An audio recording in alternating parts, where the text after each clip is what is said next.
খিদমত, স্বামীর খিদমত করতে পারে, সতীত্বের হেফাজত করতে পারে, স্বামীর আমানত রক্ষা করতে পারে। আল্লাহ বলেছেন বান্দির দৌল, জান্নাতে আসলে তোমাদেরকে আমি একটা ওড়না দিব ইউজ করার জন্য, মাথায় দেওয়ার জন্য। এই ওড়নার দাম কত হবে আপনি বলার মতো সময় নাই, টাইম নাই। কিন্তু ওড়নার মধ্যে যে গ্লাস লাগানো থাকবে, পুঁতি লাগানো থাকবে, পাথর লাগানো থাকবে, এক একটা ওড়নায় যতগুলা পাথর থাকবে, একটা পাথরের দাম শুনেন। আল্লাহ বলছেন গোলামের দল, একটা পাল্লার মধ্যে তুমি এক সাইডে পৃথিবীর সকল জমি উঠাইয়া দাও, হবে না। এরপরে তুমি আসমান উঠাইয়া দাও, আসমান জমিনের মধ্যখানে যত সম্পদ আছে সব তুমি ওই পাল্লার ভিতরে উঠাইয়া দাও। এক আসমান দুই আসমান করে ভেঙ্গে ভেঙ্গে ঢুকাইয়া দাও। খনিজ সম্পদ যত আছে সব ওই পাল্লার ভিতরে দাও। এরপরে আরশ কুরসি লৌহ কলম ভেঙ্গে ওখানে ঢুকাইয়া দাও। জান্নাত আর জাহান্নাম এনে ওই পাল্লার ভিতরে উঠাইয়া দাও। আর আরেক পাল্লায় মহিলাদেরকে জান্নাতি আমি আল্লাহ যে ওড়না দেব, ওই ওড়নার একটা পাথর একটা পুঁতি উঠাইয়া দাও। আমি আল্লাহ ঘোষণা করে দিলাম বান্দির দল, ওই পাল্লার মধ্যে জান্নাতি পাথরটা বাড়ি হয়ে যাবে। কত দাম! আমার মুসলমান ভাইরা, হযরতে ফাতেমা ওই চাদর মোড়া দেয়া সেলোয়ার কামিজ পরে সকাল বেলা বাবার কাছ থেকে বিদায় নিয়ে চলতে লাগলেন। বান্ধবী ইহুদির মেয়ের বিয়েতে যাচ্ছেন। মনোযোগ দিয়ে শোনো ভাই, কি বলতে চাই।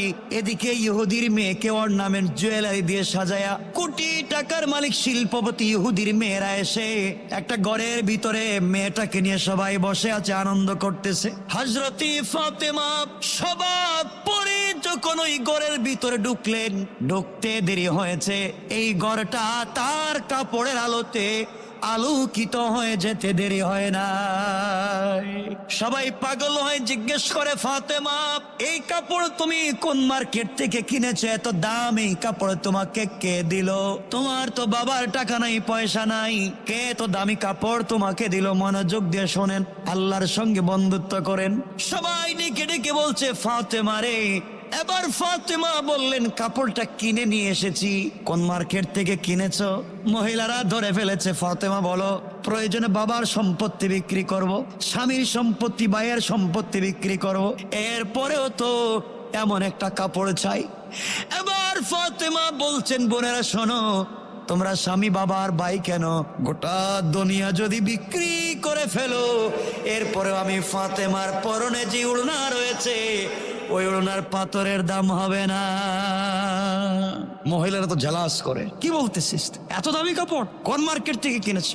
এবার হযরতে ফাতেমা ডেকে ডেকে বলছেন, বোনেরা শোনো, আমি যে মার্কেট থেকে কাপড় কিনেছি, যে দোকান থেকে কাপড় কিনেছি, এই দোকান তোমরা চিনবা না, ওই মার্কেটও তোমরা চিনবা না।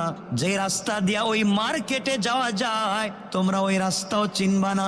মেয়েরা ডেকে ডেকে বলছে, ফাতেমা পৃথিবীর কোন মার্কেট আমরা চিনি না, সব মার্কেটই তো আমরা চিনি। আর বাংলাদেশের মা বোনেরা শুধু মার্কেট চিনে না, মার্কেটের ম্যানেজারের নাম্বারও থাকে, ঠিক না? এটা ভালো বুঝেন না, এদিকে কথা বলবো না আজকে।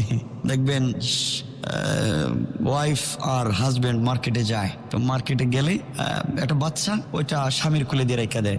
স্বামীটা হ্যাঁ হ্যাঁ হ্যাঁ করতেছে, বউ একবারে প্যান্ট শার্ট পরা এবারে দারোগার মতো হাঁটতেছে রাস্তা দিয়ে। মার্কেটে গিয়ে ম্যানেজার, সালাম আলাইকুম, কোন কালারের কাপড় আপনার কাছে আছে আমাকে একটু দেন। স্বামী মনে মনে জিন্দিগিতে তো আমার সালাম দেয় নাই, দোকানে গিয়ে ম্যানেজারকে সালাম দেয়, এমন আছে না নাই? আরে কথা বলতে কি লজ্জা হচ্ছে আপনাদের? আপনাদের এলাকার কথা বলতেছেন, আপনাদের এলাকা খুব ভালো, মাশাআল্লাহ, খুব ভালো। আমার বন্ধুগণ, হযরতে ফাতেমা বলছেন, তোমরা মার্কেট চিনবা না, দোকানও চিনবা না, রাস্তাও চিনো না। মহিলারা বলে, কি বলো, কোন মার্কেট আমরা চিনি না? আমরা তো সব মার্কেট চিনি, নিউ মার্কেট থেকে লাগাইয়া যত মার্কেট আছে সব তো চিনি। কি বলছো তুমি? হযরতে ফাতেমা বলছেন, বোন যাই বলো, এই যে মার্কেট চিনবা না। মহিলারা বলছে, ফাতেমা বলো তুমি রাস্তার মার্কেটের নাম বলো। এবার হযরতে ফাতেমা বলছেন, বোনেরা শোনো, আমি কি তোমাদেরকে মার্কেটের নাম বলবো? মহিলারা বলছে, মার্কেটের নাম বলো। ফাতেমা বলছেন, তাহলে শোনো, আমি যে দোকান থেকে কাপড় নিয়ে এসেছি ওই দোকানের নাম জান্নাতুল ফিরদাউস, মার্কেটের নাম জান্নাত। আর যে রাস্তা দিয়া মার্কেটে গিয়েছি ওই রাস্তার নাম আমার আলোচ্য আয়াত, ইহদিনাস সিরাতাল মুস্তাকিম। মুস্তাকিম। আল্লাহু আকবার। ও মহিলারা, সিরাতে মুস্তাকিম নামক রাস্তা দিয়া হেঁটে গিয়া জান্নাত নামক মার্কেটের ভিতরে ঢুকলে জান্নাতুল ফেরদাউস নামক যে দোকান আছে, ওই দোকানে যদি যেতে পারো, আমার চাইতে আরো দামি দামি কাপড় পাইবা।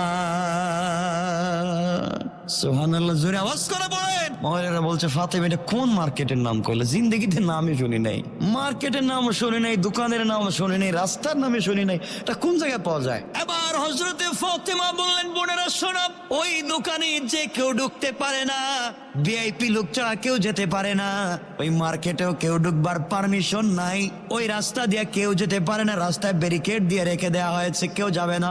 যেতে হলে স্মার্ট কার্ড লাগবে, আইডি কার্ড লাগবে। তোমার আইডেন্টি ক্রাইসিস, তোমার তো কোনো পরিচয় নাই, এই জন্য যেতে পারবা না।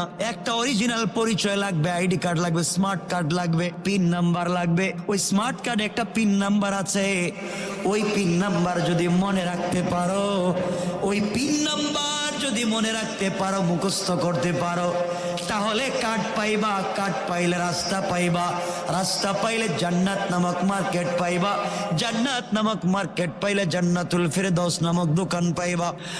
মহিলারা আবার বলে, ফাতেমা বলো ওই স্মার্ট কার্ডের নাম কি? ফাতেমা বললেন, স্মার্ট কার্ড যে কোম্পানি দিয়েছে, কোম্পানির নাম ইসলাম, স্মার্ট কার্ডের নাম আল কোরআন, আর পিন নাম্বার হচ্ছে লা ইলাহা ইল্লাল্লাহু মুহাম্মাদুর রাসূলুল্লাহ। ও বোনেরা, এই লা ইলাহা ইল্লাল্লাহ নামক যে গোপন পিন নাম্বার আছে, কলবের ভিতর অন্তরে যদি জায়গা দিতে পারো, ইসলাম নামক এই কোম্পানি থেকে যদি তোমরা আল কোরআন নামক স্মার্ট কার্ড বুকে ধারণ করতে পারো, এই পরিচয় নিয়ে যদি রাস্তা দিয়ে চলো, গেলেই সামনে তোমার ভিতরে ইসলাম আছে, কোরআন আছে, পিন নাম্বার আছে, দেখালেই তোমাকে সিরাতে মুস্তাকিমের রাস্তা দেখায় দিবে। ওই রাস্তায় চললে সামনে গেলে জান্নাত নামক মার্কেট পাইবা, ওই মার্কেটে ঢুকলে জান্নাতুল ফেরদাউস নামক দোকান পাইবা। মহিলারা বলে, ফাতেমা পাইতে হলে কি করা লাগবে? পাইতে হলে একটাই পথ, এই কালিমা কলবের ভিতরে জায়গা দেওয়া লাগবে। মহিলারা বলছে, আর কিছুই চাই না। ফাতেমা তুমি হাত বাড়াইয়া দাও, এই মুহূর্তে আমরা সকলেই কালিমা পড়ে মুসলমান হয়ে গেলাম। অনেকদিন আগে একজন বাদশাহ, ওনার ছেলের বউ ঘর থেকে বের হয়ে রাস্তা দিয়ে হেঁটে যাচ্ছে। একজন ফকির ভিখারি, কাপড় ছেঁড়া, মুখে দাড়ি, আল্লাহওয়ালা তাহাজ্জুদওয়ালা বুজুর্গ রাস্তা দিয়ে হেঁটে যাচ্ছে। আসার পথে কাদামাটি ছিল রাস্তায়, পা পিছলে কিছু কাদা গিয়ে পড়ে গিয়েছে বাদশার ছেলের বউয়ের শরীরে। বেচারি তো চেঁচামেচি শুরু করছে, চিৎকার শুরু করছে। চিৎকার করবার কারণে এই মুরব্বী ভিখারি বলতেছেন, মা আমি দেখিনি, আমি তো পড়ে গিয়েছি, আর পড়ে যাওয়ার কারণে পা পিছলে হয়তো আপনার শরীরে পড়ে গিয়েছে কাদা, আমাকে মাফ করে দিয়ে। কিন্তু কে শুনে কার কথা?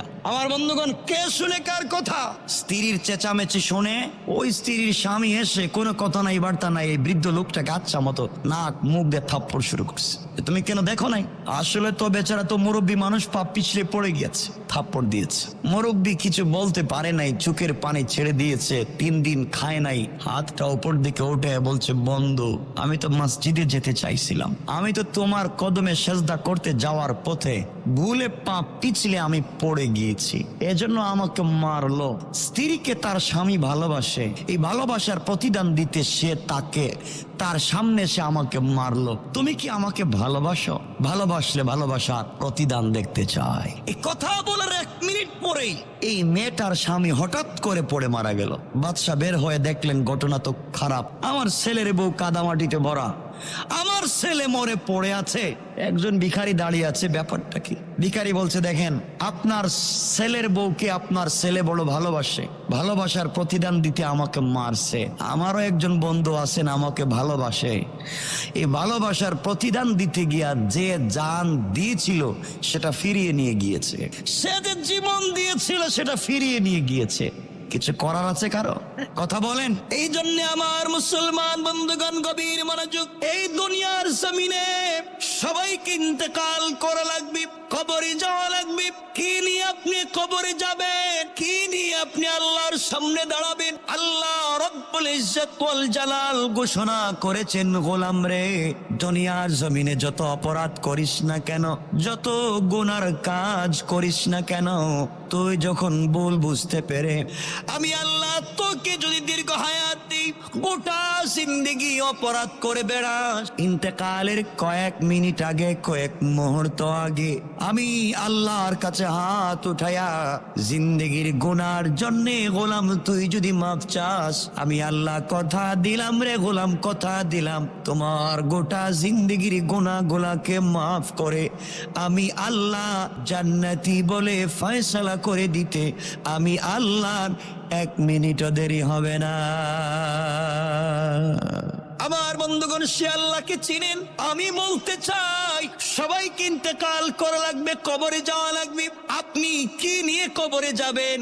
আপনাকে কিছু বললেই আপনি বলেন ব্যস্ত, মসজিদে আসেন আপনি ব্যস্ত, নামাজের কথা বললে আপনি ব্যস্ত, দ্বীনের কথা শুনেন আপনি ব্যস্ত, যখনই ইসলামের কথা বলা যায় আপনি ব্যস্ত। আল্লাহর গোলাম আপনাদেরকে বলছে শোনেন, আপনি যতটুকুন ব্যস্ত নিজেকে বলেন, আল্লাহ রব্বুল ইজ্জত ওয়াল জালাল বলেছেন, গোলাম রে, তুই যতটুকুন ব্যস্ত তোর চাইতে কোটি গুণ ব্যস্ত আজরাইল তোমাকে নিয়া, তোমাকে নিয়ে আজরাইল আরো বেশি ব্যস্ত। আপনি জানেন না কখন জানি আপনার কাছে আজরাইল চলে আসে, রোহটা বের করে নিয়ে চলে যায়।